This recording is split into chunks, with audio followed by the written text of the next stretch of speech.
ডাক্তারবাবু আগে আমি ম্যাস্টারবেশন করতাম সেজন্য আমার স্পাম খারাপ। আবার কেউ বলেন ডাক্তারবাবু আমার না মনে হয় যে আমার পেনিসটা খুব ছোট। এবার আমি বলি কার থেকে দেখে মনে হয়েছে ছোট? কতটা সাইজ হলে এটাকে নরমাল সাইজ বলা যাবে? এগুলো নিয়ে অনেকে ডিপ্রেশনে চলে যান। এগুলো নিয়েই সারাদিন ধরে ভাবতে হুম, থাকেন। বীর্য বেরোনোর কি রাস্তা? একটা রাস্তা হচ্ছে ইন্টারকোর্সের সময় বেরোচ্ছে, সেক্সের সময় বেরোচ্ছে। ২ নাম্বার ম্যাস্টারবেশনের সময় বেরোচ্ছে। যদি কোনো না কোনোভাবে না বেরোয় সেটা অন্যভাবে বেরোচ্ছে। একটা ইন্টারকোর্স কতক্ষণ ধরে চলা উচিত? ডাক্তারি পরিভাষায় বলা হয় ইন্ট্রাভেজাইনাল ইজাকুলেটরি লেটেন্সি টাইম, অর্থাৎ ভেজাইনাতে পেনিস ইনসার্ট করার পর কতক্ষণ পরে ডিসচার্জ হচ্ছে। টাইমিংটা আমি কি করে বাড়াবো? এর কি কোনো উপায় আছে? অবশ্যই আছে। ১০০ জনের মধ্যে ৯০ জনের কিন্তু ওষুধে কাজ হয়। ইরেকটাইল ডিসফাংশন বা লিঙ্গ শিথিলতা থাকে, হুম।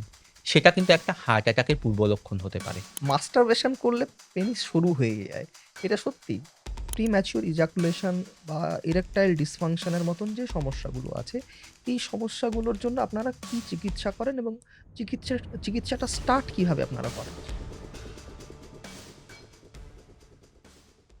আগেই বলে রাখি আমাদের এই অনুষ্ঠানটি কিন্তু শুধুমাত্র প্রাপ্তবয়স্কদের জন্য। যাদের বয়স ১৮ র কম তাদের রিকোয়েস্ট করব তারা যেন এই ভিডিওটি স্কিপ করে যান। আমরা পুরুষেরা আমাদের পুরুষাঙ্গ নিয়ে প্রচুর কৌতূহল আছে। আমরা চিন্তা করি কতটা বড় হলে আমাদের পার্টনারকে আমরা স্যাটিসফাই করতে পারবো। আমাদের পুরুষাঙ্গ কালো কেন হয়? এছাড়াও আমাদের এই পুরুষাঙ্গ নিয়ে প্রশ্নের শেষ নেই। কিন্তু আমরা বুঝে উঠে পারি না যে এই প্রশ্নগুলো আমরা কাকে করব এবং কাকে করলে আমরা সঠিক উত্তর পাবো। ফরচুনেটলি আমাদের সঙ্গে আজ এমন একজন অতিথি আছেন তিনি আমাদের সব ঠিকঠাক প্রশ্নের উত্তর দিতে পারবেন বলে আমার বিশ্বাস এবং আমি আপনাদের অ্যাসিওর করছি যে আপনারাও এখান থেকে একদম সঠিক উত্তর পাবেন। আমাদের সঙ্গে আজ আছেন আমাদের শহরের বিশিষ্ট মেল ইনফার্টিলিটি এবং IVF specialist doctor Sujoy Dasgupta. নমস্কার স্যার। নমস্কার। স্যার, অনেক প্রশ্ন ছোটবেলার থেকে। আ যে প্রশ্নগুলো উত্তর আমরা কাকে করব আমরা বুঝেই উঠতে পারছিলাম না। তো ফরচুনেটলি আপনি এগিয়ে এসছেন যে বললেন যে, "না ঠিক আছে ধ্রুব আমি সব প্রশ্নের উত্তর দেব।" হ্যাঁ, এই জিনিসটা মানে যেটা বললেন খুব ইন্টারেস্টিং, কারণ এটা কিন্তু আমরা চেম্বারে পাই। হ্যাঁ, অনেক সময় দেখা যায় যে অ্যাকচুয়াল ট্রিটমেন্টের থেকে এই প্রশ্নগুলো কিন্তু অনেক বেশি আ পেশেন্টের কাছে রিলেভেন্ট মনে হয়। হুম, অনেক সময় আমরা যদি বলি আইভিএফ করতে হতে পারে, স্পাম খুব খারাপ হুম, আছে, এই ট্রিটমেন্ট হতে পারে, এই ওষুধ নিতে পারে, হরমোন হুম, টেস্ট, জেনেটিক টেস্ট ইত্যাদি। তখন তাদের পেশেন্টের হঠাৎ করে কেউ বলে, "ডাক্তারবাবু আগে আমি ম্যাস্টারবেশন করতাম সেজন্য আমার স্পাম খারাপ।" আবার কেউ বলেন, "ডাক্তারবাবু আমার না মনে হয় যে আমার পেনিসটা খুব ছোট।" এবার আমি বলি, "কার থেকে দেখে মনে হয়েছে ছোট?" ব্যাপারটা সেরকম। প্রশ্নগুলো থাকে অনেকের, কিন্তু কেউ কাউকে জিজ্ঞাসা করতে ইয়েস। পারেন না। কেউ জিজ্ঞাসা করে না। মনের মধ্যেই থেকে হ্যাঁ, যায়। আর আরেকটা হয় যেটা বলব আরো বিপজ্জনক। এমন কারো থেকে বা বন্ধু-বান্ধব বা এমন কারো থেকে বা পর্ন সাইট ইত্যাদি থেকে তারা এমন ইনফরমেশন পান যেগুলো কিন্তু তাদের ক্ষতি করে। যেমন ওই যে পেনিসের সাইজ ছোট, এটা নিয়ে অনেকে এমন কিছু ট্রিটমেন্ট করতে যান যেগুলো কিন্তু পোটেনশিয়ালি হার্মফুল বা বিপজ্জনক। বা এগুলো নিয়ে অনেকে ডিপ্রেশনে চলে যান। এগু এগুলো নিয়েই সারাদিন ধরে ভাবতে হুম। থাকেন। কারণ এই জিনিসগুলো সঠিক উত্তর পান না, এবং সঠিক উত্তর পাওয়ার থেকেও আরো বিপজ্জনক হচ্ছে ভুল তথ্য পান। এবং সঠিক জায়গায় জিজ্ঞাসাও করেন না। হ্যাঁ, সেটাও কিন্তু আরেকটা হচ্ছে হেজিটেট করেন। হ্যাঁ। তারা কাকে জিজ্ঞাসা করব, ডাক্তারবাবু কি হুম, মনে করবেন? এই হুম। জিনিসগুলো কিন্তু অনেকের প্রশ্ন থাকে। স্যার ১ম প্রশ্ন যেটা ওখান থেকেই শুরু করি যে, আমার পেনিসের সাইজ ছোট। কতটা সাইজ হলে এটাকে নরমাল সাইজ বলা যাবে? আচ্ছা দেখুন, ১ম কথা হচ্ছে পেনিসের আমরা যদি ডাক্তারির দিক থেকে বলি, হুম, পেনিসের সাইজ কিন্তু ইরেক্ট অবস্থায় মেজার করা হয়। অর্থাৎ শক্ত অবস্থায়। আচ্ছা। নরমাল অবস্থায় মেজার করা হয় না। হ্যাঁ, নরমাল অবস্থায় আমরা কখনো বলি যাকে বলি ফ্ল্যাক্সিড পেনাইল লেন্থ। আরেকটা টার্ম বলা হয় স্ট্রেচড পেনাইল লেন্থ, অর্থাৎ ডাক্তারের ক্লিনিকে, কারণ সবসময় তো ক্লিনিকে পেশেন্টের পেনিস ইরেক্ট হবে এটা তো সবসময় হবে না। তখন আমরা পেনিসে স্ট্রেচ করে আমরা মেজারমেন্টটা নিই। নরমালি বলা হয় ভারতীয় পুরুষদের জন্য ফ্ল্যাক্সিড অবস্থায়, অর্থাৎ পেনিস যখন নরম অবস্থায় থাকছে, তখন বলা হয় মোটামুটি 2.8 থেকে 4 ইঞ্চেস। আচ্ছা, এটা হচ্ছে নরমাল। আচ্ছা, ইরেক্ট অবস্থায় বলা হয় মোটামুটি 4.5 থেকে 6 ইঞ্চেস। আচ্ছা। কম বেশি হতে পারে। একদম ছোট যেটা ডাক্তারিতে বলে মাইক্রোপেনিস কাকে বলা হয়? যদি দেখা যায় ফ্ল্যাক্সিড অর্থাৎ নরম হুম, অবস্থায় আপনার পেনিসের লেন্থ হচ্ছে 1.6 ইঞ্চেসের কম, অথবা ইরেক্ট অবস্থায় একদম ভীষণভাবে শক্ত হুম, হুম। হয়েছে, সে অবস্থায় পেনিসের লেন্থ 3 ইঞ্চেসের কম। কিন্তু সেটা মনে রাখতে হবে কিভাবে পেনিসের লেন্থ মাপা হচ্ছে। অনেক কিছুর উপর কিন্তু ডিপেন্ড করছে। বেশিরভাগ ক্ষেত্রে কিন্তু পেশেন্টরা ঠিক করে পেনিসের লেন্থ মাপতে পারছে না। সেজন্য এই জিনিসটা নিয়ে কোয়েরি থাকে, ছোট এরকম থাকে। আমরা যেমন পেশেন্টের বলি, "আপনি হাত দিয়ে দেখান তো কতটা বড়?" বললেন, "ইরেক্ট অবস্থায় এতটা বড় হুম। হচ্ছে।" আমরা যথেষ্ট 3 ইঞ্চিসের বেশি মানে যথেষ্ট। এটা নিয়ে আপনার কোনো ডিপ্রেশন এ থাকারই দরকার না। খুব মনে রাখবেন মাইক্রো পেনিস হতে পারে। কিন্তু সেটা খুব কম ক্ষেত্রে হয়। সেটা কিন্তু খুব কমন নয়। রেয়ার। Exactly rare. আচ্ছা, এই যে আমরা পর্ন সাইট গুলিতে যে এই যে মোটা, লম্বা, বড় যে পেনিস গুলো দেখি, মানে এটা সত্যি এত বড় হয়? দেখুন ১ম কথা এথনিসিটির উপর ডিপেন্ড করে। হ্যাঁ, সে তো বটেই। যেমন মানে আফ্রিকানস হুম, আফ্রিকানদের হুম, বড় থাকে। হুম, একটু যারা ধরুন আ আ ওরিয়েন্টাল অর্থাৎ ধরুন চাইনিজ বা এরকম হুম, এথনিসিটি তাদের একটুখানি ছোট থাকে। হুম। কিন্তু তাতে কিন্তু এমন নয় যে তার মানে যারা চাইনিজ তাদের অসুবিধে হচ্ছে বা আফ্রিকানদের কোনো অসুবিধে হচ্ছে না। এটা কিন্তু ঠিক নয়। এট দ্য সেম টাইম দেখুন পর্ন তো একটা ভিডিও, ছবি তৈরি করা হচ্ছে। একদমই। ছবিতে তো আমি হয়তো দেখতে কালো, আমাকে আপনি খুব ফর্সা করে মানে দিচ্ছেন। অতিরঞ্জিত করে দেখানো হয়। অবশ্যই। না হলে দেখুন তারাও তো দেখুন একটা বিজনেস চালাচ্ছেন। হুম, হুম। একদমই। সিনেমায় যখন দেখছেন, সিনেমায় তো আমরা দেখি যে বাড়িতে যারা বসে আছেন, যারা বাড়িতেও তারা দেখা যাচ্ছে বিয়েবাড়ির জামাকাপড় পরে তারা বাড়িতে বসে আছেন। আমরা কি যখন বাড়িতে বসি, বাড়িতে কি আমরা কি স্যুট টাই পরে নিজেদের মধ্যে এক্সাক্টলি, কথাবার্তা বলি? এক্সাক্টলি, কিন্তু এক্সাক্টলি। সিনেমায় তো সেরকম দেখানো হচ্ছে। ঘুম কাজেই থেকে যখন উঠছেন তিনি তার লিপস্টিক পরে আছেন, চুলগুলো একেবারে একেবারে, পরিপাটি। একেবারে, একেবারে পরিপাটি এই হ্যাঁ, হুম, তো একদম মুখে মেকআপ করা আছে। সেটা কি সত্যি বাস্তবে হয়? সত্যি। হয় না। সেরকম পর্ন জিনিসটাকেও ভাবতে হবে। যেমন আমরা ইংরেজিতে বলি, "take it with a pinch of salt" ব্যাপারটা সেরকম। ঠিক। জিনিসটাকে পুরোপুরি বিশ্বাস করতে গেলে কিন্তু বিপদ। আচ্ছা, আচ্ছা, আচ্ছা। এইবার একটা খুব নরমাল প্রশ্ন। আমাদের পুরুষাঙ্গটা সবসময় রোদের বাইরে থাকে মানে রোদ পড়ে না সেখানে। অথচ ওই জায়গাটা সবথেকে কালো থাকে। হ্যাঁ, মানে মানে এটা কেন? অন্তর্বাস দিয়ে সারাক্ষণ ঢাকা ঢাকা থাকছে, থাকে। রোদ পড়ছে না। অ্যাকচুয়ালি তো পরিষ্কার থাকার কথা। কিন্তু হ্যাঁ, আচ্ছা। ১ম এই বলে দিই, কালো মানেই অপরিষ্কার এই জিনিসটা কিন্তু না সে ভুল তো ধারণা। ঠিক। হ্যাঁ। কেন কথাটা বলছি? কারণ অনেকের কিন্তু এটা নিয়ে অবসেশন থাকে। হ্যাঁ। অনেকে এটা হোয়াইটেনিং হুম, অর্থাৎ লাইট করতে হুম, যান, হুম, মার্কারি ক্রিম, স্টেরয়েড ক্রিম হুম, নেন, তাতে কিন্তু স্কিনের আরো ক্ষতি হতে পারে। কেন কালো হয়? ব্যাপারটা বুঝতে হবে। বিশেষ করে দেখবেন ছোট বাচ্চাদের জিনিসটা কিন্তু গায়ের রঙের মতোই থাকে। হুম, যত পিউবার্টির পর থেকে হুম, সেটা কালো হতে থাকে। একটা হচ্ছে ওখানে মেলানিন বলে আমরা সবাই জানি আমাদের ত্বক কালো কেন হয়? মেলানিন বলে একটা পিগমেন্ট থাকে। হুম, সেখানে মেলানিন বেশি থাকে। সেটা কিন্তু কম বেশি হতে পারে। কারো কম, কারো বেশি। ২ নাম্বার হচ্ছে হরমোনের কারণে। মহিলাদেরও পুরুষদেরও পিউবার্টির পরে শরীরে টেস্টোস্টেরন বা মহিলাদের ইস্ট্রোজেন হরমোন বেরোয়। যে কারণে পেনিস, স্ক্রোটাম যে আমাদের হুম, যে হুম, অন্ডকোষ যে হুম, থলিতে থাকে সেটা হুম, হুম, কালো হয় এবং অন্ডকোষ রিউগোসিটি হয়। অর্থাৎ অন্ডকোষের চামড়াটা কিন্তু নরমাল স্মুথ থাকে না। না। একটুখানি রিউগোস মানে একটু হ্যাঁ। কোঁচকানো, হুম, কোঁচকানো হুম, থাকে। হুম, যেমন মহিলাদের ব্রেস্টেও হুম, হুম। কিছু, কিছু সময় কালো দাগ থাকে। এটা হচ্ছে হরমোনের কারণে হয়।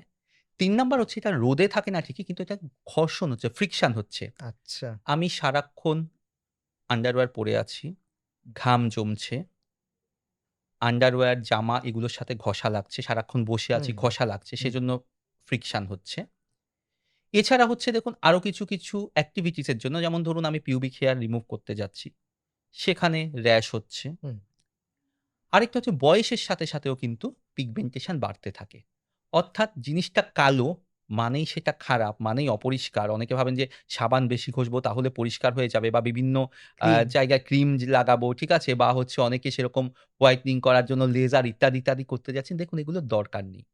কখন দরকার? যদি দেখা যাচ্ছে হঠাৎ করে খুব সাডেনলি দেখা যাচ্ছে ভীষণ কালো হয়ে যাচ্ছে, র‍্যাশ হচ্ছে, ইচিং হচ্ছে, অর্থাৎ আপনার ইনফেকশন বা অন্য কোনো রোগ হতে পারে বা আরেকটা হচ্ছে আপনার হঠাৎ করে দেখা গেল স্কিনটা খুব কালো হয়ে গেল এবং যেটা বলা হয় খুব থিক মানে ভেলভেটি হুম, অ্যাপিয়ারেন্স হুম, যাকে বলে সেরকম হয়ে গেল। হুম। তখন সেটা অনেক সময় ডায়াবেটিস বা শরীরে ইনসুলিন হরমোনের ভারসাম্য নষ্ট হচ্ছে বলে হতে পারে। তখন অবশ্যই ডাক্তার দেখানো উচিত, চিকিৎসা করা উচিত। কিন্তু চিকিৎসা হচ্ছে কারণের চিকিৎসা। কালো হওয়ার চিকিৎসা নয়। কালোটাকে সাদা করতে যাওয়া সবসময় কিন্তু দরকার নেই। আমাদের নেচার যেরকমভাবে করেছেন, আমাদের সেরকমভাবে আমরা থাকি না। তাতে কি অসুবিধে? সত্যি তো। আ মানে যদি কালো থাকে সেটা নিয়ে আপনার anxiety তে ভোগার কোনো কারণ একদমই নেই। না, এটা একদমই না, নরমাল। একদমই না। মানে হ্যাঁ, আপনি ওটাকে একদম ধপধপে মানে সাদা ফর্সা হ্যাঁ, বানানোর যদি চেষ্টা করেন তাতে বরং বিপদ ডেকে বরং আনবে। বিপদ হতে পারে। হ্যাঁ, হুম, যদি দেখা যাচ্ছে এটা কোনো মেডিকেল কারণ অর্থাৎ হুম, কোনো রোগ সংক্রান্ত হুম, হুম। কারণে হয়েছে তখন সেটা সেটা তো ভাবতে আপনি হবে। বললেনই। এক্সাক্টলি। হ্যাঁ। আচ্ছা এইবার আরো একটা জিনিস সেটা হচ্ছে যে আমাদের পেনিস যখন ইরেক্ট হয় আমাদের পেনিসের মাথা থেকে একটা সাদা ডিমের সাদা অংশের মতন একটা তরল পিচ্ছিল পদার্থ বের হয়। এটা কি? মানে আমরা অনেক সময় বলি যে আমাদের ধাতু বেরিয়ে যাচ্ছে। এটা কি সেই ধাতু নাকি এটা অন্য কিছু? দেখুন, ধাতু মানে তো আমরা তো কেমিস্ট্রিতে পড়েছিলাম সোডিয়াম, পটাশিয়াম বা হচ্ছে কপার, বা জিংক। হ্যাঁ, কপার বা হুম, বাজারে যে ধাতু পাওয়া যায় স্টিলের বা স্টিল, পিতল আ এইসব জিনিস, হ্যাঁ? ডেফিনিটলি সেখান থেকে দেখুন আপনার লোহা, তামা এগুলো বেরোবে না, হ্যাঁ? আচ্ছা, প্রথমত যেটা এই ধাতুটা নিয়েও ব্যাপারটা হচ্ছে এই ধাত ইংরেজিতে কিন্তু এই কথাটা আছে। এটা কিন্তু ইন্ডিয়ানদেরই পার্টিকুলারলি কয়েন করা টার্ম আচ্ছা। এবং মেডিকেল সায়েন্সে কিন্তু কারণ বেশ কিছু টার্ম আপনারা জানেন যে বাংলা থেকে ইংরেজিতে গেছে। হ্যাঁ, যেমন আমরা যদি ইংরেজিতে দেখি ডেকয়েট বা হুম, পণ্ডিত এই হুম। শব্দগুলো লাঠি এই কথা লাঠিচার্জ এই হ্যাঁ, কথাগুলো কিন্তু হ্যাঁ, মানে ব্রিটিশরা নিয়েছেন আমাদের থেকেই। আমাদের থেকে এক্সাক্টলি। সেরকম একটা মেডিকেল টার্ম আছে। আমরা বলতে পারি আমরা বাঙালিরা বা ভারতীয়রা গর্ব করে বলতে পারি যে আমাদের থেকেই এই সব মানে সমস্যাটা মেডিকেল ফিল্ডে এসছে সেটা হলো Dhat syndrome. DHAT Dhat syndrome. সাহেবরাও কিন্তু এখন এই ধাত সিনড্রোম কথাটা ইউজ করেন। আচ্ছা, ব্যাপারটা কি? দেখুন প্রথম কথা আমাদের শরীরে সিমেন্ট তৈরি হয় অর্থাৎ বীর্য তৈরি হয়। বীর্য বেরোনোর কি রাস্তা? একটা রাস্তা হচ্ছে ইন্টারকোর্সের সময় হুম, বেরোচ্ছে, হুম। সেক্সের সময় বেরোচ্ছে। ২ নাম্বার masturbation এর সময় বেরোচ্ছে। যদি কোনো না কোনোভাবে না বেরোয় সেটা অন্যভাবে বেরোচ্ছে। সেটা নাইট ফল হয়ে বেরোতে পারে। অনেক সময় সকালে ইউরিন করতে যাচ্ছেন, বাথরুমে যাচ্ছেন তখন হুম, বেরোতে পারে। এটা একদম নরমাল জিনিস। অনেকেরই এটা ধারণা থাকে ধাতু বেরিয়ে যাচ্ছে মানে শরীর থেকে সব বেরিয়ে যাচ্ছে, সব স্পাম হুম, বেরিয়ে যাচ্ছে, শরীর দুর্বল হয়ে যাচ্ছে। একটা যেটা বললেন উত্তেজিত হওয়ার পর ১ম যেটা বেরোয় সেটা কিন্তু সিমেন বা বীর্য নয়। সেটা হচ্ছে প্রিকাম। আচ্ছা। কারণ আমাদের যে পুরুষ যে প্রজনন তন্ত্র সেখানে বেশ কিছু গ্ল্যান্ড আছে। দেখুন সিমেনটা বেরোয় মেইনলি আমাদের টেস্টিস বা অন্ডকোষ, প্রস্টেট গ্ল্যান্ড এবং সেমিনাল হুম, ভেসিকল বলে হুম, কিছু গ্রন্থি আছে সেখান থেকে। এছাড়া আরো কিছু আমাদের যে নালীটা থাকে লিঙ্গের মধ্যে ইউরেথ্রা তার আশেপাশে যেমন কাউপার্স গ্ল্যান্ড বলে হুম। কিছু গ্ল্যান্ড থাকে, এরকম আরো কিছু গ্ল্যান্ড থাকে। সেই গ্ল্যান্ড থেকে ১ম এ একটা রস বেরোয় যেটাকে বলে প্রিকাম। অ্যাকচুয়াল সিমেন বেরোনোর আগে সেটা বেরোয়। তার কাজ হচ্ছে জায়গাটাকে পিচ্ছিল করা বা যদি ইন্টারকোর্স হয় ভেজাইনাতেও জায়গাটা পিচ্ছিল করা যাতে ইন্টারকোর্সটা যেন স্মুথলি হয়। বুঝতে পেরেছি। এটা একদম নরমাল জিনিস। এটার জন্য এটা কোনো যৌন রোগ নয়। এটার কারণে আপনার কোনো সমস্যা হচ্ছে না। আর যদি আপনি এটা ভাবেন যে ধাতু বেরোচ্ছে বারবার, ওই যে বললাম ধাতু মানে সোডিয়াম, পটাশিয়াম নয়। যেটা আপনার বেরোচ্ছে বেশি সিমেন্ট বেরোচ্ছে, এটাও কিন্তু অ্যাবসোলিউটলি নরমাল জিনিস। আপনি ইউরিন অনেকক্ষণ আটকে রাখেন, ইউরিনটা কিন্তু বেরোবে শরীর থেকে। ব্যাপারটা সেরকম। কাজেই এটা নিয়ে ১ম কথা এটার কারণে শরীর দুর্বল হয় না। এটার কারণে আপনার দুর্বল হয়ে যাচ্ছে, ওজন কমে যাচ্ছে, পড়াশোনায় মন বসাতে পারছি না, চুল পড়ে যাচ্ছে, আ সু এ গালে ব্রণ হচ্ছে, দুর্বল লাগছে, হাঁটতে পারছি না, কাজ করতে পারছি না, এর সাথে কোনো সম্পর্ক নেই। আর এটা বেরিয়ে যাচ্ছে মানে শুক্রাণু শেষ হয়ে যাচ্ছে এটা নয়। কারণ পুরুষের কিন্তু শুক্রাণু পিউবার্টির পর থেকে তৈরি হতে থাকে। আজীবন। আজীবন প্রায় তৈরি হতে থাকে এবং সেটা কিন্তু একবার শুক্রাণু তৈরি হলে শরীরে সেটা ৩ মাসের বেশি থাকে না। আচ্ছা। কন্টিনিউয়াসলি রিক্রুট হচ্ছে। কাজেই আপনি যদি মনে করেন যে একটা জলের ট্যাংকের মতো আপনি জমিয়ে রাখবেন, হুম, বেরোতে দেবেন না, হুম। একদম ধরুন আপনি পেনিসে গামছা বেঁধে রেখে দেবেন যে বেরোতে দেবেন না, সেটা কিন্তু সেরকমভাবে হয় না। এটা কিন্তু থাকবে, তৈরি হতে থাকবে, বেরোবে, আবার নতুন করে তৈরি হবে। অর্থাৎ এটা কিন্তু রিপ্লেনিশ হতে থাকবে। এটা কিন্তু এমন নয় যে এটা বেরিয়ে গেল মানে সব শেষ হয়ে গেল, শুক্রাণু একদম বেরিয়ে গেল, আর বাচ্চা আসবে না, এই ব্যাপারটা কিন্তু ঠিক নয়। আচ্ছা। এই যে রাতে যে আমাদের নাইট ফলস হয় যেটাকে আমরা বলি, তাহলে এই যে ৩ মাসের বসি আমরা জমিয়ে রাখতে পারব না, ওটা বেরিয়ে যায়। তাহলে এটাই কি নাইট ফলস? হ্যাঁ, একদমই।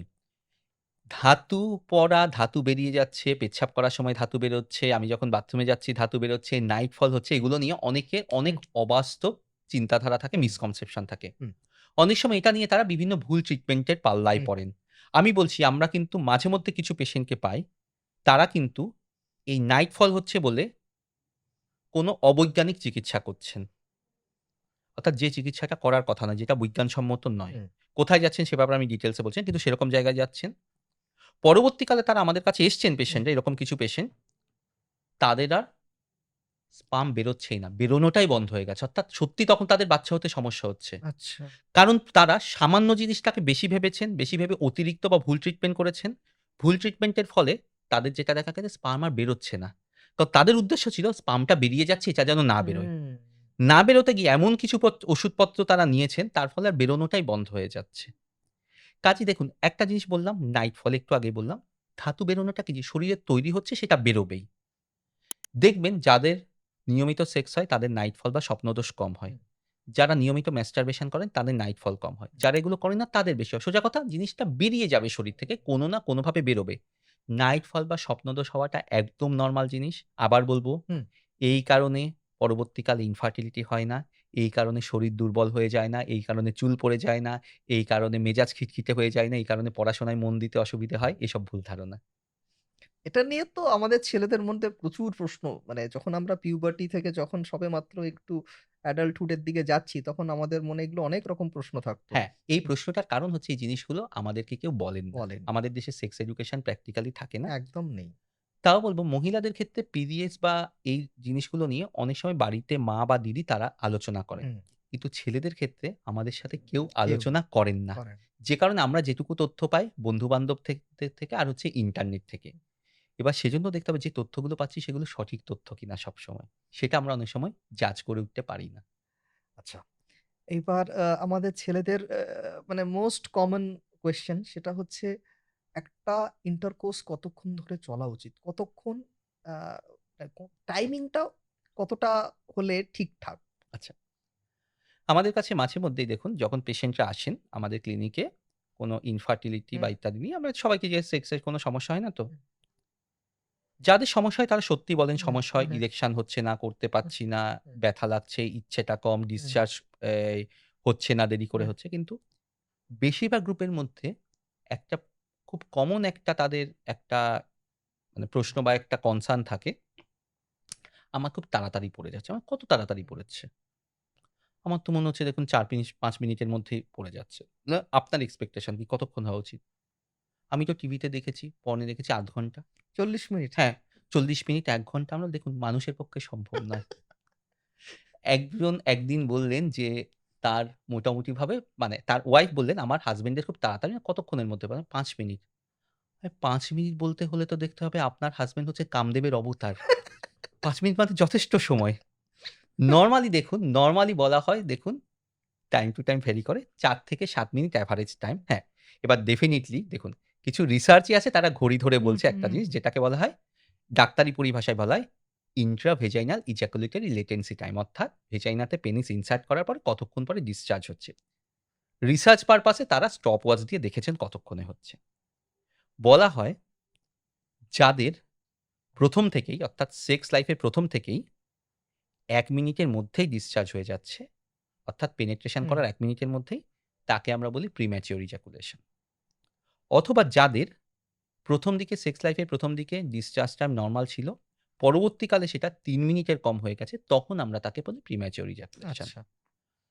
অর্থাৎ আমরা যদি এত কঠিন না করে সোজাভাবে বলি, আমরা বলি সোজা কথা ১ মিনিটের বেশি যদি হয়, সেটা নরমাল, সেটা নিয়ে চিন্তার কিছু নেই। হ্যাঁ, যদি ১ মিনিটের কম হয় বা কারো হয় হুম, যে পেনিট্রেশন করার আগে খুব সিভিয়ার হুম, হুম। ক্ষেত্রে ইনসার্ট করার আগেই পড়ে যাচ্ছে, তখন সেটা সত্যি প্রিম্যাচিওর ইজাকুলেশন। সেটা নিয়ে কনসার্ন হওয়া উচিত, সেটা নিয়ে পরীক্ষা করা উচিত, সেটা নিয়ে ডাক্তারের কাছে যাওয়া উচিত, সেটা নিয়ে ট্রিটমেন্ট করা উচিত। কিন্তু মোটামুটিভাবে যদি ২-৩ মিনিট হয়, আমরা বলব মোর দ্যান এনাফ। তার বেশি হলে ক্ষতি নেই। আবার উল্টোটাও আছে। কিছু পেশেন্টের কিন্তু আবার অনেকক্ষণ বেশি হলে একটা স্ট্রেস তৈরি হয়। ডিলেড হচ্ছে। এটাও কিন্তু কারো ক্ষেত্রে সমস্যা। কারণ আমরা কিন্তু উল্টোটাও পেয়েছি। পেশেন্ট ১ম দিকে বলছিল, "আমার প্রিম্যাচিওর ডিসচার্জ হয়ে যাচ্ছে, তাড়াতাড়ি পড়ে যাচ্ছে। ডাক্তারবাবু কিছু ওষুধ দিন যেন হুম, দেরি করে পড়ে।" ওষুধ দেওয়ার পরে দেখা যাচ্ছে তার ডিসচার্জ হচ্ছেই না বা ৮-১০ মিনিটের মধ্যেও হচ্ছে না। দুজনেই তখন হাঁপিয়ে যাচ্ছে। সেটাও কিন্তু সমস্যা। আচ্ছা। অর্থাৎ আমরা একটা কথা বলি রিয়ালিস্টিক এক্সপেকটেশন ওই যে যিনি বললেন ৫ মিনিটে পড়ে যাচ্ছে মানে কম আমরা তাকে বলি আপনি কি চাইছেন? কতক্ষণ চাইছেন?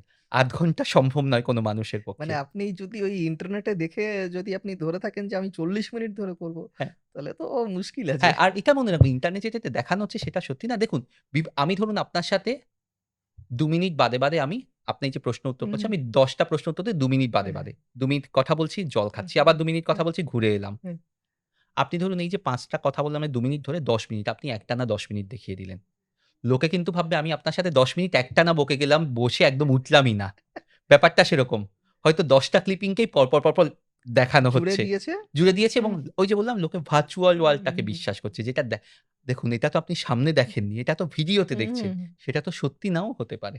কিন্তু ওটাই তো মানুষ মাথায় হ্যাঁ, গেঁথে এই নেয়। ব্যাপারটা হচ্ছে একটা প্রি কনসিভড হুম, আইডিয়া যে মাথার মধ্যে একটা জিনিস যখন ঢুকে যায়, হুম, ওই যেমন বললাম হুম, অনেকের মধ্যে ঢুকে যায়, আমার পেনিস খুব ছোট। যখনই তাকে বারবার বোঝানো হয় যে এটা একদম নরমাল, আমরা চেক করলাম, হুম। দেখলাম নরমাল, সবকিছু নরমাল, পরীক্ষা-নিরীক্ষা সব ঠিক আছে।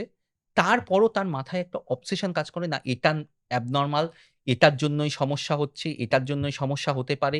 এই নিয়ে তারা ডিপ্রেশনে চলে যান, ডিপ্রেশনের ওষুধ পর্যন্ত খাচ্ছেন। কিন্তু এই আইডিয়াটাকে মাথা থেকে কিছুতেই বের করতে পারেন না। আচ্ছা, এইবার যেটা প্রশ্ন থাকে যে ডাক্তারবাবু টাইমিংটা আমি কি করে বাড়াবো? এর কি কোনো উপায় আছে? হ্যাঁ, দেখুন, তার আগে দেখতে হবে সত্যি টাইমিংটা কম কিনা। যে প্রশ্নটা হুম, বললাম, হুম, সত্যি কতক্ষণ? হুম, আপনার যদি ৫ মিনিট হয় তাহলে বাড়ানোর কোনো জায়গা নেই, হুম, স্কোপ হুম, নেই। হুম। যদি সত্যি কম হয় আমাদের আগে দেখতে হবে কি কারণে কম। রিয়ালিস্টিক এক্সপেকটেশনটা কি? অনেক কারণে কম হতে পারে, কিন্তু মূলত যে ৩ টে কারণ আমরা দেখি আমাদের প্র্যাকটিসে, একটা হচ্ছে ইরেকটাইল ডিসফাংশন। ধরুন অ্যাকচুয়ালি তার সমস্যাটা কিন্তু তাড়াতাড়ি পড়ে যাচ্ছে সেটা নয়, তার ইরেকশন বেশিক্ষণ থাকছে না। ইয়েস। অর্থাৎ তার লিঙ্গ শিথিলতা আছে। সেটা যদি ঠিক না করা হয় তাহলে ঠিক হবে না। ২ নাম্বার কারো থাইরয়েডের সমস্যা থাকে। আচ্ছা, থাইরয়েডের সমস্যা থাকলে এক্সাক্টলি। হয়? হাইপার থাইরয়েড আচ্ছা। থাকলে সেটা থাকলেও হাইপার থাইরয়েড। হাইপার থাইরয়েড আচ্ছা, আচ্ছা। থাকলে কিন্তু, অর্থাৎ জিনিসটা খুব অদ্ভুত। যাদের হাইপার থাইরয়েড থাকে তাদের তাড়াতাড়ি ডিসচার্জ হয়ে যায়। যাদের হাইপোথাইরয়েড থাকে তাদের ডিসচার্জ হতে সময় লাগে। আচ্ছা, ৩ নাম্বার যেটা, প্রস্টেটে কোনো ইনফেকশন আছে কিনা, আচ্ছা। এগুলোর কারণ। কিন্তু মেইনলি যেটা হয় বেশিরভাগ ক্ষেত্রে আমরা কোনো কারণ পাই না। তার মেইন কারণ হচ্ছে তাদের পেনিসের হাইপার সেনসিটিভিটি, অর্থাৎ অতিরিক্ত মানে কি বলবো সংবেদনশীল হুম, হুম, আরকি। হুম। সেটা কমানোর কি উপায়? একটা হচ্ছে ওষুধ দেওয়া যায়। ২ নাম্বার কিছু লাইফস্টাইল চেঞ্জেস, যেমন স্মোকিং না করা, ডায়াবেটিস থাকলে সেটা কন্ট্রোল করা, সেগুলো। তার থেকেও বেশি ইম্পোর্টেন্ট যেটা, সেটা হচ্ছে কিছু সিম্পল বিহেভিয়ারাল চেঞ্জেস। আচ্ছা। যেমন কিছু এক্সারসাইজ আছে, যেমন কেজেলস এক্সারসাইজ বলে এক্সারসাইজ। এছাড়া কিছু সেক্স রিলেটেড স্পেসিফিক এক্সারসাইজ আছে। অর্থাৎ সেক্স করার সময় এক্সারসাইজ, যেমন হচ্ছে একটা বলা হয় স্টপ অ্যান্ড স্টার্ট টেকনিক। আচ্ছা, উত্তেজ পেনিসকে উত্তেজিত করলেন, যেই মনে হবে বেরিয়ে যেতে পারে তখন আবার উত্তেজনাটা থামিয়ে দিলেন। আচ্ছা, আরেকটা স্কুইজ টেকনিক, উত্তেজিত করলেন, যখন মনে হচ্ছে বেরিয়ে যেতে পারে তখন পেনিসকে স্কুইজ করে ধরলেন। আচ্ছা। এগুলো অনেক ডিটেইলসে বলা হুম, উচিত। হুম, আমরা হুম। ভিডিওতে এত ডিটেইলসে এই কম সময়ের মধ্যে বলার হুম, সময় এগুলো আছে, এই হুম। টেকনিকগুলো আছে। আরেকটা টেকনিক হচ্ছে সিম্পল জিনিস, ইন্টারকোর্স করা, কিছুক্ষণ আগে ম্যাস্টারবেশন করা। আচ্ছা। কেন? ছেলেদের, মেয়েদের আর ছেলেদের সেক্সের একটা খুব বেসিক পার্থক্য আছে। একবার সেক্স করে ফেলার পরে হুম। একজন মহিলা আবার কিন্তু উত্তেজিত হতে পারেন। আচ্ছা। কিন্তু একটা ছেলের, এটা কিন্তু অনেকেই বলেন একবার সেক্স করার পরে আর দাঁড়াচ্ছে না। দেখুন এটা শরীরের নরমাল জিনিস। নেচার আমাদের সেভাবেই তৈরি হ্যাঁ, করেছেন যে একবার সেক্স করার পরে উত্তেজিত হতে একটা ছেলের সময় লাগে। কাজেই একবার ধরুন আপনি ম্যাস্টারবেশন করে ফেললেন, হ্যাঁ। তার কিছুক্ষণ বাদে সেক্স করলেন, তখন কিন্তু আপনার ডিউরেশনটা বাড়বে। কারণ আপনার পেনিস কিন্তু তখন অলরেডি তার সেনসিটিভিটি কমে গেছে। আচ্ছা, এই জিনিসগুলো কিন্তু করা যেতে পারে। আচ্ছা, আর অবশ্যই তো বললাম কিছু ওষুধ আছে। এছাড়া কিছু টেকনিক আছে, যেমন কিছু স্পেশাল কন্ডোম আছে যেগুলোতেও কিন্তু পড়লে কিন্তু ডিউরেশনটা বাড়ে। আচ্ছা। এছাড়া দেখুন কিছু লোকাল আ মানে টপিক্যাল জেল বলে, হুম, হুম, অর্থাৎ হুম। পেনিসে কিছু জেল লাগানো যায় যেটা পেনিসের সেনসিটিভিটি কমিয়ে দেয়। এটা নিয়ে অবশ্যই আবার কথাটা বলব, এটা নিয়ে অবশ্যই ট্রিটমেন্ট আছে। কিন্তু তার আগে দেখতে হবে আমাদের ট্রিটমেন্টটা দরকার সত্যিই আছে দরকার কি কিনা। নেই? ধরুন আপনার মাথার সামনে একটা চুল হুম, সাদা হয়ে গেল। আপনি ডাক্তারের কাছে গেলেন। হুম, ডাক্তার কিন্তু ১ম এই আপনাকে বলবেন যে আপনার কি সত্যি কি এটা ট্রিটমেন্ট করা দরকার? এটা তো নরমাল হুম, জিনিস। হুম, কারণ আপনার এক্সপেকটেশন থেকে সেটা, আপনি যদি এই এক্সপেকটেশন নিয়ে ট্রিটমেন্ট করেন যে হুম। আমার এখন ৫ মিনিট হচ্ছে, আমার ট্রিটমেন্ট করলে সেটা ৮ ঘন্টা হয়ে যাবে, সেটা কখনোই হবে না। কাজেই আগে দেখতে হবে সত্যি ট্রিটমেন্ট দরকার কিনা এবং কি কারণে সমস্যাটা হচ্ছে। আচ্ছা। এবার যেটা আপনার কাছে প্রশ্ন থাকবে যে আমার সিমেন পাতলা মানে কিছু একটা গন্ডগোল আছে। এটা কি সত্যি? এই প্রশ্নটা, আমাদের চেম্বারে যদি ১০ জন রোগী আসেন, হুম, বিশেষ করে যাদের ইনফার্টিলিটির হুম। সমস্যা আছে, ১০ জনের মধ্যে অন্তত ৮ জন এই কথাটা বলবেনই। অনেকে আবার এই কথাটাও বলেন আরো একটু আগ বাড়িয়ে, কারণ আমাদের মনে হয় যেমন পেটে ব্যথা হচ্ছে কথাটা বলতে আমরা ডাক্তারের সামনে লজ্জা পাই। আমরা অনেক সময় বলি, "আমার কিডনিতে পেইন হচ্ছে।" আমরা এখনো পর্যন্ত বুঝে উঠতে পারি না ডাক্তাররা কিডনিতে পেইনটা এক্সাক্টলি কোন জায়গায় হচ্ছে। অনেক মহিলা বলেন ওভারিতে পেইন হচ্ছে।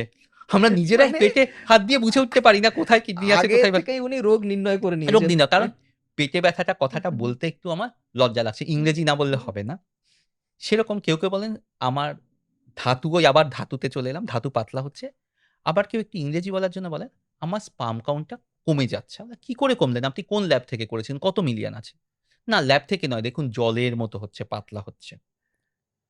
১ম কথা মনে রাখবেন, আপনি কিন্তু সিমেন্টটা দেখছেন। মানে ফ্লুইডটা দেখছেন। হ্যাঁ। স্পার্ম কিন্তু আপনি দেখতে পাচ্ছেন না। স্পার্ম আমরাও দেখতে মাইক্রোস্কোপে ছাড়া স্পার্ম দেখা যায় না। হুম। সিমেন্ট পাতলা অনেক সময় হতে পারে। প্রথম কারণ হচ্ছে বয়সের সাথে, সাথে সিমেন্ট পাতলা হতে থাকে। ডেনসিটি কমতে থাকে। আর আপনি যদি খুব ফ্রিকোয়েন্টলি সেক্স করলে আপনার সিমেন্ট পাতলা হবে। ধরুন আপনি ৫ দিন পর, পর সেক্স করেছেন, আজকে সিমেন্টটা পাতলা হবে। আপনি যদি অনেক দিন ধরে না করে থাকেন, সিমেন্টটা ঘন হবে। সিমেন্ট পাতলা বা ঘন এর সাথে কিন্তু আপনার কিন্তু বাচ্চা আসা বা ইনফার্টিলিটির সম্পর্ক নেই। সিমেন্ট পাতলা বা ঘন এই জিনিসটা নিয়ে কিন্তু আমরা কিছু ডিসিশন নিতে পারি না। আমরা কিন্তু এটা করতে পারি না, আপনার সিমেন্ট পাতলা তাহলেই বলে দিলাম বাবা আপনার বাচ্চা হবে না, আপনার স্পার্ম কাউন্ট কম আছে, সেটা নয়। যেমন আপনাকে দেখেই কিন্তু আমি বলে দিতে পারি না আপনার রক্তে হিমোগ্লোবিন কম আছে কিনা। আমাকে টেস্ট করতে হবে, ব্লাড টেস্ট করতে এক্সাক্টলি, হবে। সেরকম এক্সাক্টলি। আমাকে সিমেন্ট হুম। অ্যানালিসিস করতে হবে। কাজে সিমেন্ট পাতলা এটা নিয়ে কিন্তু অযথা দুশ্চিন্তা করার কিচ্ছু হয়নি। আচ্ছা, এবার যেটা আপনার কাছে জানতে চাইবো যে আপনার কাছে তো প্রচুর পেশেন্ট আছে। তো এই পেশেন্টদের মধ্যে পুরুষ পেশেন্টদের কথা বলছি। সবথেকে বড় মিস ইনফরমেশন কি আছে? মানে কি থাকে? যেকোনো একটা বলাটা মুশকিল। আচ্ছা, তাও? একটা হচ্ছে আমার পেনিসের সাইজ খুব ছোট। এবং তারা এটাকেই ব্যাখ্যা করতে চায় তার জীবনের যাবতীয় সমস্যা এটার কারণেই হচ্ছে। সেক্সের সমস্যা এটার কারণে হচ্ছে, তার বাচ্চা আসছে না এটার কারণে, এমনকি তার চুল পড়ে যাচ্ছে, তার চাকরি চলে গেছে সবই এটার কারণে ভাবতে থাকেন।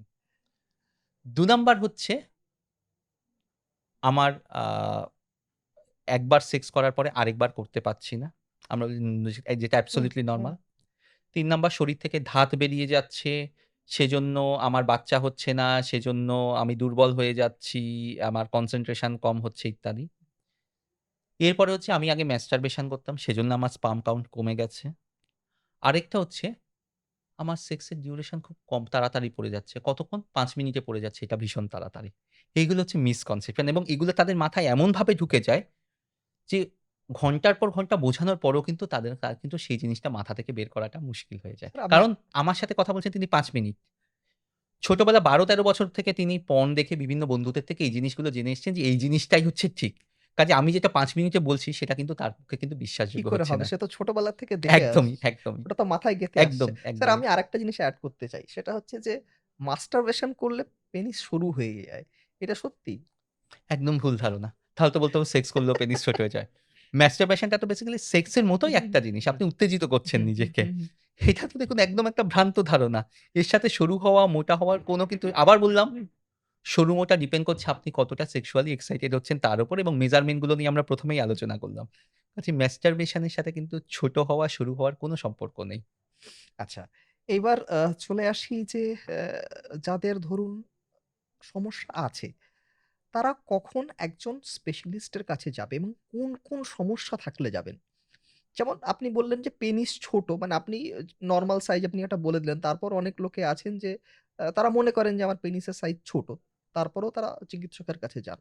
আমি বলতে চাইছি যে কোন, কোন সিরিয়াস কন্ডিশন যে কন্ডিশন গুলোর জন্য অবশ্যই তিনি একজন চিকিৎসক বা এক্সপার্ট এর কাছে যাবেন।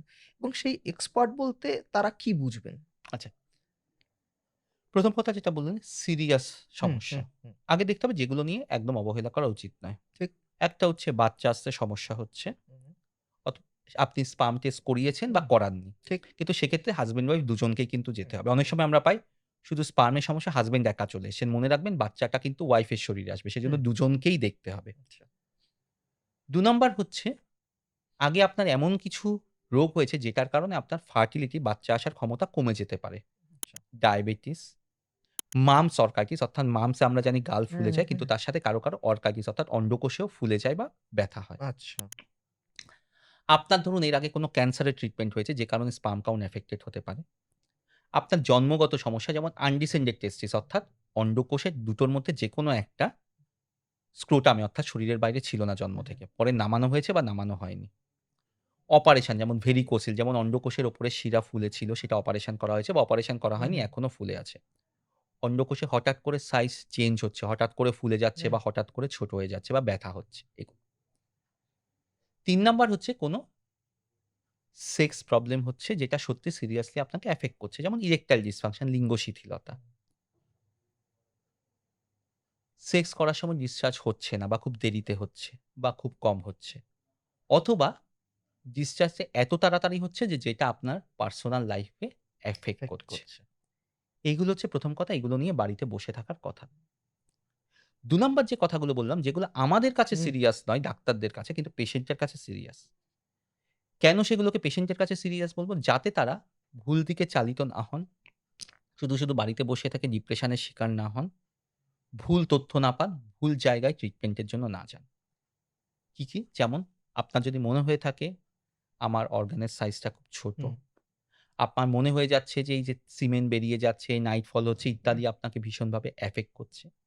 অথবা আপনার সেক্স ডিউরেশন এর টাইম সেটা নিয়ে আপনার মনের মধ্যে কোয়েরি আছে। এই জিনিসগুলো নিয়ে কিন্তু আপনার কিন্তু অবহেলা করা উচিত নয়। তখন অবশ্যই ডাক্তারের কাছে যাওয়া উচিত। আচ্ছা, আপনার কাছে তো পৌঁছবেন। কিন্তু তারা আ একটু কুণ্ঠাবোধ করেন যে গেলেই তো আমার সেই যৌনাঙ্গ বা আমার পুরুষাঙ্গ নিয়ে নাড়াচাড়া হবে। তো মানে এইটা নিয়ে তাদের কতটা লজ্জা পাওয়া উচিত? দেখুন সত্যি বলতে পুরুষরা বেশি লজ্জা পান আমরা দেখি। হ্যাঁ, আমরা দেখি, আচ্ছা, অবশ্যই দেখেছি, হ্যাঁ? আচ্ছা। খুব লজ্জা পান। ১ম এই যখন বলি যে আমাকে দেখতে মানে আপনার হুম, এক্সামিন করতে হবে। না দেখতে হবে, খুব লজ্জা পেয়ে গেলেন। তারপর যেয়ে বললাম এবার আপনাকে রেডি মানে করা হবে আমরা দেখব।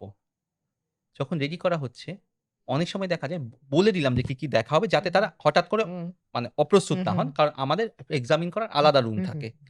যেখানে আমরা কনসাল্ট করি সেখানে হুম, না আলাদা রুমে অবশ্যই। এক্সামিন করা হয়। হুম, এত কিছু বলে দিলাম, প্রিপারেশন নিতে বললাম যে এটার জন্য একটা হুম, মেন্টাল প্রিপারেশন লাগবে। লজ্জা করবেন না। এটা আপনার যেমন চোখে সমস্যা হলে চোখ দেখা হতো, এটা সেরকম হুম, দেখা হবে। এবং আমরা কিন্তু সবাইকেই রেগুলারলি হুম, দেখছি। তার মানে এই নয় যে এটা নিয়ে আমরা খুব হাসাহাসি করব বা কিছু করব, কিছু হুম, জাজমেন্টাল হব হুম। এরকম নয়। লজ্জাটা এমন জায়গায় যায়, অনেক সময় প্যান্ট খোলার পরেও তারা দেখা যাচ্ছে আন্ডারওয়্যার খুলছেন না। তার বলে, "এটা খুলতে হবে?" আমি বললাম, "হ্যাঁ, এটাই তো দেখব। শুধু প্যান্টটা খুললে কি হবে? আন্ডারওয়্যারটা তো খুলতে হবে, দেখতে হবে।" আরেকটা খুব কমন হয়, খুললেন, আমরা বললাম, "দেখব।" তারপরে কিন্তু হাত দিয়ে জায়গাটা চেপে ধরে রাখলেন। আমি বললাম, "আমাদের তো দেখতে দিতে হবে।" তখন তো কিন্তু তখনও তারা লজ্জা করে যাচ্ছেন। এই জিনিসটা খুব কমনলি হয়। আরেকটা মনে হয় যেটা লজ্জার একটা আরো কিছু কারণ হয়, যেটা তাদের মধ্যে মনে হয় যে ডাক্তার তাকে জাজ করবেন। কিভাবে? কারো মনে হয় কেউ এই কথাটা বলেন, "ডাক্তারবাবু আমি খুব ক্লিন নই। আজকে আমার শেভ করা হয়নি।" দেখুন সেটা কোনো ম্যাটার করে না। আমরা সবাইকেই দেখি। যেকোনো অবস্থাতেই দেখতে পাই। আরেকটা তাদের মনে হয় যে, তাদের নিজেদের মধ্যে একটা অনেক সময় একটা কমপ্লেক্স ফিলিং হয়। আমার সাইজটা ছোট, ডাক্তারবাবু বোধহয় আমার সাইজটা ছোট, এটা নিয়ে কিছু বলে ফেলতে পারেন। অনেকের মনে হয় তাদের হয়তো জায়গাটা ওই যে বললাম কালো, এটা নিয়ে ডাক্তারবাবু কিছু বলতে পারেন। হাইজিন হয়তো ঠিকমতো মেইনটেইন হয়নি এটা নিয়ে। আর কারো একটা কনসার্ন থাকে, ১ম বার দেখাতে যাচ্ছি অপরিচিত জায়গায়, ডাক্তারের সামনে যদি আমার ইরেকশন হয়ে যায় তাহলে কি হবে? হ্যাঁ, মানে ওইটাই মানে যদি এরকম হয় যে আপনি মানে দেখছেন এবং সেই সময় যদি তড়াং করে যদি সেটা দাঁড়িয়ে পড়ে। মানে এরকম হয় আরকি। এরকম খুব কমন জিনিস। আচ্ছা। দেখুন, আমরা যখন মেডিকেল কলেজে ছিলাম, এহ তখন থেকেই যখন আমরা দেখছি হ্যাঁ, পেশেন্টদেরকে, এটা কিন্তু হয়েছে। বেশ কিছু ক্ষেত্রেই হয়েছে। এবং একটা মনে রাখতে হবে এটা কিন্তু আমরা ডাক্তাররা কিন্তু খুব ইজিলি বা খুব লাইটলি নিই। আচ্ছা। এটাতে কিন্তু পেশেন্ট অনেক সময় লজ্জা পান, "ডাক্তারবাবু সরি এরকম হয়ে গেছে, ইচ্ছে করে করিনি।" আমরা বলি, "দেখুন এটা খুব স্বাভাবিক জিনিস।" কেন হয়? ১ম কথা আমরা আমরা দেখব আমরা হুম, যদি সেক্সুয়ালি এক্সাইটেড নাও হই তাহলে কিন্তু মাঝে মধ্যে পেনিসের কিন্তু একটা ইরেকশন হয়। হুম, এটা শরীরের একটা হুম, ফিজিওলজিক্যাল চেঞ্জেস। এটা হয় কখনো। হতে পারে হয়তো সেই জিনিসটা কোইনসাইড করে যাচ্ছে তার শরীরের নরমালি সে সময় ইরেকশন হওয়ার কথা। সেটা ডাক্তারের চেম্বারে এসছেন বলে হচ্ছে। ২ নাম্বার টাচ করা হচ্ছে। কেউ আপনার শরীরে টাচ করছে, আপনার হুম, পেনিসে হুম, হাত দিচ্ছে। সেটাতে একটা স্টিমুলেশন হুম, হতে পারে কারণ আমাদের বডিতে নার্ভগুলো তখন স্টিমুলেটেড হচ্ছে। ৩ নাম্বার অপরিচিত পরিবেশে আপনাকে ১ম বারের জন্য আপনাকে নেকেড হতে হচ্ছে। অনেক সময় সে কারণে শরীরের মধ্যে কিছু চেঞ্জেস হচ্ছে, সে কারণে ইরেকশন হতে পারে। কিন্তু এটা কিন্তু একদম নরমাল জিনিস। এটা নিয়ে কিন্তু লজ্জা পাওয়ার কিছু নেই এবং আমরাও কিন্তু এটা নিয়ে কিছু মনে করি না। যে ইরেকশন হয়ে গেল বলে আমরা পেশেন্টকে বললাম, "আপনি কেন এরকম করলেন? কেন এই ধরনের জিনিস?" খুব বকাবকি করলাম বা খুব খারাপভাবে বললাম। এটা কিন্তু একদমই সেরকম নয়। আমরাও কিন্তু জিনিসটাকে ইজিলি নিই। কারণ এটা কিন্তু হতে পারে। কাজে এটা নিয়ে কিন্তু লজ্জা পাওয়ার মতো কিছু কিন্তু নয়। আচ্ছা। এই পুরুষাঙ্গ যখন আপনার পরীক্ষা করেন, আ তখন মূলত আপনারা কোন জিনিসগুলো দেখেন? আচ্ছা, মূলত মনে রাখতে হবে পরীক্ষার সময় কিন্তু শুধু পুরুষাঙ্গের উপর কনসেনট্রেট করা হয় না। আচ্ছা। শরীরের অন্য অনেক কিছু জিনিস দেখতে হয়। যেমন? যেমন ১ম কথা হচ্ছে শরীরের hair distribution, body hair growth. আচ্ছা, মুখে গোঁফদাড়ি কেমন আছে? আচ্ছা। শরীরে কেমন আছে? এক্সালিয়ারি হেয়ার হুম, অর্থাৎ বগলের হুম, নিচে হেয়ার কেমন আছে? পিউবিক হেয়ার হুম, অর্থাৎ আমার যৌনাঙ্গের যে হুম, লোম সেগুলোর ডিস্ট্রিবিউশন কতটা হুম, ঘন? কেউ যদি শেভ করে আসেন আমরা জিজ্ঞাসা করি হুম, সেগুলো কিরকম হুম, মানে ডেনসিটি তে থাকে হুম, হুম, সেগুলো। হুম। ২ নাম্বার কিছু পুরুষের গাইনোকোম্যাস্টিয়া থাকে। অর্থাৎ ছেলেদের ব্রেস্ট অর্থাৎ হুম, বুক ফুলে থাকে। ঠিক। সেটাও আমাদের দেখতে হয় কিছু ক্ষেত্রে। হুম, পেনিস ভালো করে হুম, দেখতে হয়। পেনিসের অনেক জিনিস দেখতে হয়। একটা তো হচ্ছে সাইজ, হুম, তারপর হচ্ছে বিশেষ করে যাদের সার্কামসিশন হয়নি অর্থাৎ হুম, চামড়াটা ইনট্যাক্ট আছে হুম, ফোরস্কিনটা হুম, সেটা রোল ব্যাক করে দেখতে হয় হুম, সেটা ঠিক পেছনে যাচ্ছে কিনা।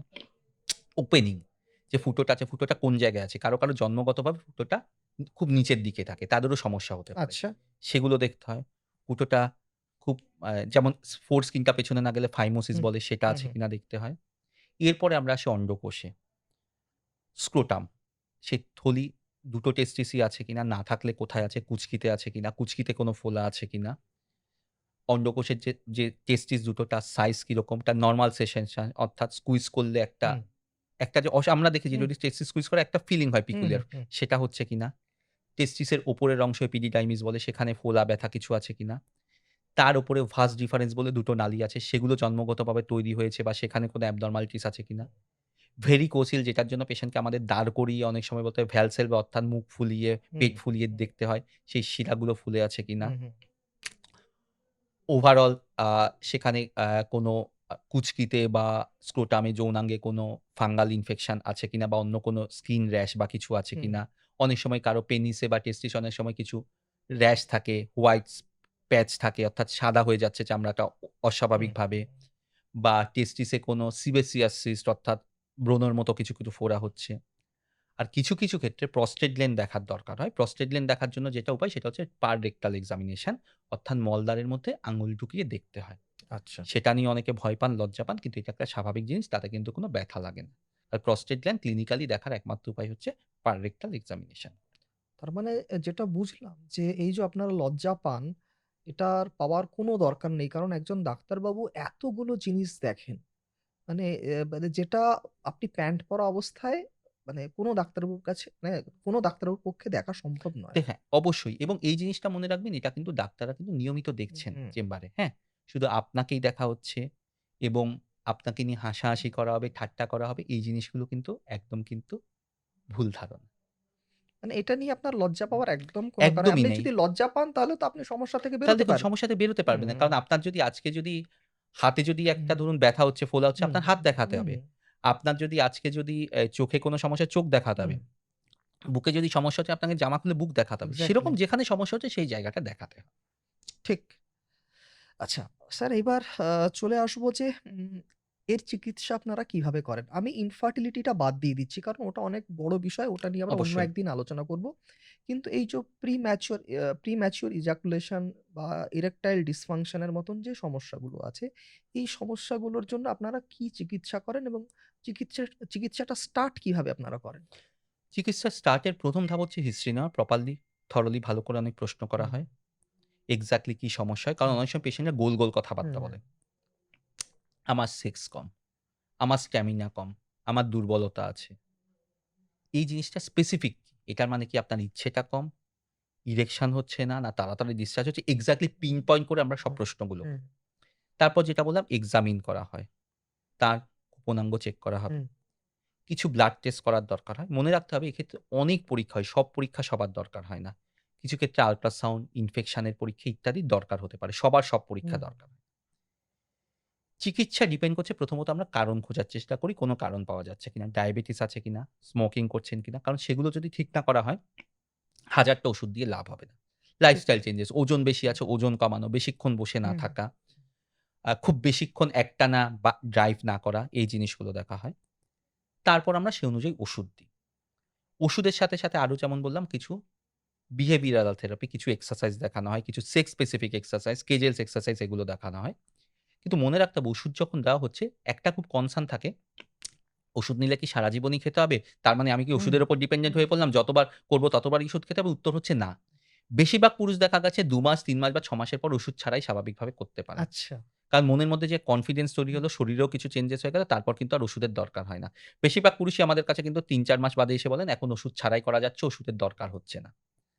উল্টো দিকে অন্যটা, কেউ মনে করেন ওষুধটা খেলাম ১ম দিনই কাজ করবে, এটা কিন্তু নয়। আমরা বলি আমাদের কাছে ১ মাস বা ২ মাস বাদে আসছে, তার মধ্যে অন্তত ৫ থেকে ৬ বার ওষুধটা খেয়ে 6 ট্রাই করতে। না হলে বোঝা যাবে না ওষুধটা কাজ করছে কি করছে না। অনেকে হচ্ছে যে একদিন খেলেন, তারপরের দিন চলে এলেন বা ফোন করলে, "ডাক্তারবাবু কালকে হুম, খেয়েছি, হুম, কাজ হুম, হয়নি।" হুম, হুম। একদিনে কিন্তু ম্যাজিক হবে না। আর আরেকটা জিনিস, ওষুধটা খাওয়ার পর কিন্তু কিছু শর্ত আছে।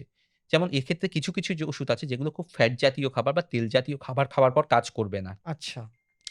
কিছু ওষুধ আছে যেগুলো খাওয়ার পর ১ থেকে ১.৫ ঘন্টা সময় লাগতে পারে, অপেক্ষা করতে পারে। হুম, কারো ০.৫ ঘন্টায় কাজ হয়, কারো হুম, ২-৩ ঘন্টা হুম, সময় লাগতে হুম। পারে। এই জিনিসগুলো কিন্তু দেখতে হয়। আর মনে রাখবেন এই সমস্যাগুলো হচ্ছে মানে দোকান থেকে Viagra কিনে নিলাম, এটা কিন্তু ভুল ট্রিটমেন্ট। আচ্ছা। কেন? কারণ দেখতে হবে। আর মনে রাখতে হবে বিশেষ করে যদি ইরেকটাইল ডিসফাংশন বা লিঙ্গ শিথিলতা হুম, থাকে, হুম। সেটা কিন্তু একটা হার্ট অ্যাটাকের পূর্ব লক্ষণ হতে পারে। আচ্ছা। যেসব পুরুষদের দেখা গেছে ইরেকটাইল ডিসফাংশন হয়, হুম, তাদের পরবর্তীকালে ৫ থেকে ৬ বছরের মধ্যে হার্ট অ্যাটাক হওয়ার সম্ভাবনা বেশি থাকে। আপনি যদি ডাক্তারের কাছে না যান, আপনি কিন্তু একটা অপরচুনিটি মিস করছেন। অর্থাৎ বলা হয় ইরেকটাইল ডিসফাংশন বা লিঙ্গ শিথিলতা একটা আপনার পক্ষে আশীর্বাদ। কারণ আপনার যে সমস্যাটা হয় আপনার বডি সিগনাল দিচ্ছে যে আপনার শরীরে কিছু একটা অ্যাবনরমাল হতে যাচ্ছে। সেই অবস্থায় যদি আমরা ট্রিটমেন্ট করি, শুধু লিঙ্গ শিথিলতার ট্রিটমেন্ট নয়, আপনার হার্ট অ্যাটাক হওয়ার ঝুঁকি আছে কিনা সেটাও কিন্তু একসাথে অ্যাসেস করা যায়। অর্থাৎ এটা ঠিক। কিন্তু আপনার জীবন বাঁচিয়ে দিতে পারে। যদি শুধু আপনি দোকান থেকে ওষুধ কিনে নেন তাহলে কিন্তু কি কারণ, পরীক্ষা-নিরীক্ষা কিছুই কিন্তু করা হলো না। এটা কিন্তু মাথায় রাখতে হবে। বিষয়টা হচ্ছে যে আপনার আ কোথাও আ মানে প্যানক্রিয়াসে বা কোথাও একটা সমস্যার জন্য ব্যথা হচ্ছে আর আপনি রোজ ব্যথার ওষুধ কিনে খাচ্ছেন। এবং যখন একেবারে শেষ পর্যায়ে চলে যাবে, তখন জানতে পারবেন আরে ওইখানে তো একটা ঘা হয়েছিল বা ওইখানে একটা ক্যান্সার হয়েছিল। যখন আর চিকিৎসা করা কোনোভাবেই সম্ভব না। একদমই। এই সেক্সুয়াল প্রবলেম গুলো মানে শুধু সেক্সের ক্ষেত্রে প্রবলেম বা বাচ্চা আসতে প্রবলেম করছে এটা নয়। এগুলোর সাথে কিন্তু জেনারেল হেলথ ও কিন্তু ভীষণভাবে জড়িত। এক হচ্ছে কি কারণে হচ্ছে? হতে পারে আপনার শরীরে আমরা অনেক পেশেন্টকে পাই, হুম, হুম, ইরেকটাইল ডিসফাংশন নিয়ে এসেছেন, আপনার কোনো বড় অসুখ আছে ডায়াবেটিস, প্রেশার ইত্যাদি? না, নেই। হুম। পরীক্ষা করে দেখা গেল তার প্রেশার অনেক বেশি, তার ব্লাড সুগার দেখা গেল ৩০০। তিনি যদি ডাক্তারের কাছে না আসতেন, জানতেই পারতেন না যে তার রোগটা আছে। আর ২ নাম্বার, তিনি ডাক্তারের কাছে এলেন না। তার শরীরের ভেতরে রোগটা চলতে থাকলো, খারাপ হতে থাকলো। হঠাৎ করে এমন জায়গায় গেল যখন হার্ট অ্যাটাক হয়ে যাচ্ছে। তখন কিন্তু ট্রিটমেন্টটা আরো কমপ্লিকেটেড হয়ে গেল। অর্থাৎ যেটা আটকানো সেটা না আটকে আপনি রোগটাকে আরো সিরিয়াস করে ফেললেন। স্যার, ওষুধ ছাড়া কি আর কোনো চিকিৎসা আছে? মানে ধরুন কারো ওষুধে কাজ হলো না। তারপরে কি তার কোনো চিকিৎসা হ্যাঁ, আছে? দেখুন অবশ্যই আছে। ১০০ জনের মধ্যে ৯০ জনের কিন্তু ওষুধে কাজ হয়। আচ্ছা। কিছু ক্ষেত্রে হয় না। সেক্ষেত্রে আমাদের পেনাইল ডপলার বলে একটা বিশেষ ধরনের আল্ট্রাসাউন্ড করে দেখি আমরা হুম, পেনিসের ব্লাড ফ্লো কেমন আছে। হুম, তারপর একটা ট্রিটমেন্ট হচ্ছে বিশেষ করে আবার অনেকে থাকেন যারা নিয়মিত ওষুধ দিতে চান না। হুম। ট্যাবলেট ছাড়া আর কিছু থেরাপি আছে। যেগুলো স্পেশালিস্টের কাছে দিয়ে নিতে হয়। যেমন হচ্ছে ইন্টারকোর্স এর আগে ইন্ট্রাইউরেথ্রাল সাপোজিটরি বলে অর্থাৎ পেনিসের মধ্যে পেনিসের যে ফুটোটা আছে হুম, হুম। তার মধ্যে একটা ওষুধ ঢুকিয়ে দেওয়া। আচ্ছা, সেটার পরে পেনিস শক্ত হবে, হার্ড হবে, আপনি ইন্টারকোর্স করতে পারেন। আচ্ছা। ২ নাম্বার বলা হয় ইন্ট্রাক্যাফেনোসাল ইনজেকশন। নিজে ইনজেক্ট করতে পারেন কিন্তু ১ম এ সেটা ডাক্তারের তত্ত্বাবধানে দিতে হবে। অর্থাৎ ইন্টারকোর্স এর আগে পেনিসে একটা ইনজেক্ট করে দেওয়া। সেটা করে নিজেরা হুম, সেক্স করতে পারেন। এরপরে আছে মেকানিক্যাল ডিভাইস যেমন ভ্যাকুয়াম ইরেকশন ডিভাইস বলে একটা মেশিন আছে। হুম, সেটা অনলাইনে পাওয়া যায়। হুম, একটা ডিভাইস থাকে ভ্যাকুয়াম সিম্পল জিনিস। হুম, তার মধ্যে পেনিসটাকে ইনসার্ট করা হয়। করে জিনিস একটা স্ক্রু দিয়ে একটা ভ্যাকুয়াম ক্রিয়েট করা হয়। হুম। তারপর পেনিসটাকে সেখান থেকে বের করা হলো। পেনিসের বেসের মধ্যে একটা রিং পরানো থাকে। পেনিসটা আর্টিফিশিয়ালি অনেকটা শক্ত হলো। সেটা দিয়ে সেক্স করতে পারে। আচ্ছা। অন্যদিকে আর কিছু ডিভাইস আছে যেমন ধরুন যাদের ধরুন খুব দেরিতে ডিসচার্জ হচ্ছে, তাদের ভাইব্রেটর বলে একটা ডিভাইস আছে যেটা দিয়ে তাদের পেনিস স্টিমুলেট করা হয় যাতে তাদের তাড়াতাড়ি ডিসচার্জ হয়। এগুলোতে যদি কাজ না হয়, তখন একটা উপায় থাকে পেনাইল ইমপ্ল্যান্ট। একটা বড় একটা সার্জারি, হুম, পেনিসের মধ্যে একটা রড ইনসার্ট করে দেওয়া। আচ্ছা। এখনকার যে রডগুলো আছে সেগুলো কিন্তু বেশিরভাগ ক্ষেত্রে ম্যালিয়েবল। অর্থাৎ দেখুন আপনার পেনিসে যদি রড ইনসার্ট করে থাকে, হুম, আপনি দাঁড়িয়ে আছেন, হুম, হাঁটাচলা করছেন, বাইরে থেকে তো হুম। সবাই দেখতে পাচ্ছে যে ঠিক, ঠিক। একটা দাঁড়িয়ে আছে, হুম, প্যান্টই পরতে হুম, হুম, পারছেন না। এখন কিন্তু সেরকম না। এখন জিনিসটা হচ্ছে যখন আপনি চাইছেন যে পেনিস যেন শক্ত না হয়, হুম, নরমাল অবস্থায় নরমাল কাজকর্মের সময় সেই একটা ছোট ডিভাইস মতো থাকে সেটা দিয়ে আপনি পেনিসটাকে নরম করে রাখতে পারছেন। হুম, কারণ পেনিসের মধ্যে রডটা হুম, আছে অর্থাৎ সোজা কথা রডটাকে আপনি চুপসে দিচ্ছেন। হুম। যখন আপনি সেক্স করছেন তখন রডটাকে আপনি ফুলিয়ে দিচ্ছেন। আচ্ছা। কিন্তু এটা একটা অপারেশন পেনাইল ইমপ্ল্যান্ট বলে একটা অপারেশন হয় সেটা দিয়ে পেনিসের মধ্যে একটা জিনিস ঢুকিয়ে দেওয়া। তো বাংলা ভাষায় যাকে বলা হয় কৃত্রিম লিঙ্গ। হুম, হুম। এছাড়া আরো কিছু ডিভাইস আছে যদিও সেগুলো এখনো পর্যন্ত যথেষ্ট পরীক্ষিত নয়। একটা হচ্ছে শক ওয়েভ থেরাপি। আচ্ছা। পেনিসের মধ্যে বিশেষ ধরনের একটা শক ওয়েভ অর্থাৎ ইলেকট্রিক হুম, কারেন্ট দিয়ে ট্রিটমেন্ট করা। এছাড়া একটা ট্রিটমেন্ট আছে যেটা হচ্ছে পিআরপি, আচ্ছা, প্লেটলেট রিচ প্লাজমা আচ্ছা, বা আচ্ছা। পি-শট বলে। হুম, আপনার শরীর থেকে ব্লাড নেওয়া হলো। হুম, প্লেটলেট রিচ প্লাজমা বলে একটা জিনিস ব্লাড থেকে তৈরি করা হলো। হুম। সেটা আপনার পেনিসে ইনজেক্ট করে দেওয়া হলো। তার ফলে ইরেকটাইল ডিসফাংশন ইমপ্রুভ হতে পারে। তার ফলে পেনিসের সাইজও যাদের ক্ষেত্রে সত্যি সমস্যা আছে বাড়তে পারে। আচ্ছা। তার মানে চিকিৎসা নানাবিধ। অবশ্যই। আপনাকে শুধু অ্যাভেইল করতে হবে। আপনাকে জানতে হবে যে আপনার কি সমস্যা আছে এবং আপনাকে একজন এক্সপার্টের কাছে পৌঁছতে হবে। এবং সবথেকে বড় কথা হচ্ছে আপনার সমস্যাটা সত্যি চিকিৎসার দরকার কিনা? এই আছে জিনিসটা কিনা? আগে ভাবতে হবে। ঠিক। হতে পারে যে যেটা নিয়ে আপনি তার জন্য ভাবছেন আপনাকে সেটা এক্সপার্টের সত্যি কাছে হ্যাঁ, এক্সাক্টলি সেটা হুম, হয়তো সত্যি হুম, সমস্যা হুম, নয়। হুম, হুম। ট্রিটমেন্টের দরকার নেই। আর দরকার হলে সেটা ঠিকমতো চিকিৎসা করতে হবে। শুধু জাস্ট বাড়িতে বসে থাকলাম, কাউকে বলতে পারছি না, লজ্জায় নিজে ডিপ্রেশনে গুমড়ে মরে যাচ্ছি সেরকম যেন না হয়। আচ্ছা। স্যার তাহলে আমাদের অনুষ্ঠান যারা দেখলেন এবং যারা বুঝলেন যে আমার সমস্যা আছে এবং তারপরেও তারা বাড়িতে বসে আছেন, তাদের উদ্দেশ্যে আপনার কি বলার থাকবে? সমস্যা যাই হোক না কেন, Google থেকে, বন্ধু-বান্ধবদের থেকে অ্যাডভাইস নেবেন না। ডাক্তারের সাথে কথা বলুন। সে সমস্যা সিরিয়াস হোক অথবা ডাক্তারের মনে হলো এটা সিরিয়াস নয়, এটা ট্রিটমেন্ট দরকার নেই। কিন্তু কথা বলুন। ডাক্তারের কাছে যান, সঠিক পরামর্শ নিন। এটার জন্য জাস্ট বাড়িতে বসে থাকবেন না, লজ্জা করবেন না। অনেকে আবার এই লজ্জায় ডাক্তারের কাছে যান না যে ডাক্তারের কাছে গেলে ডাক্তারবাবু তো আমাকে সবকিছু পরীক্ষা করে সবকিছু খুলে দেখবেন।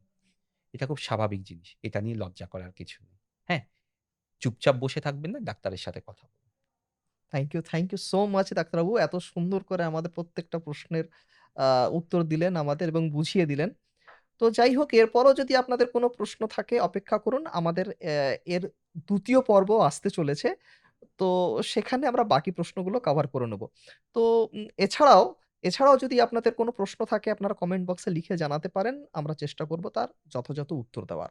ডেসক্রিপশন বক্সে একটি নাম্বার দেওয়া রইলো। যদি কখনো আপনাদের দরকার হয় আপনারা কিন্তু যোগাযোগ করে নিতেই পারেন। আজ এ পর্যন্তই। আবার দেখা হবে অন্য কোনো দিন অন্য কোনো এপিসোডে। নমস্কার।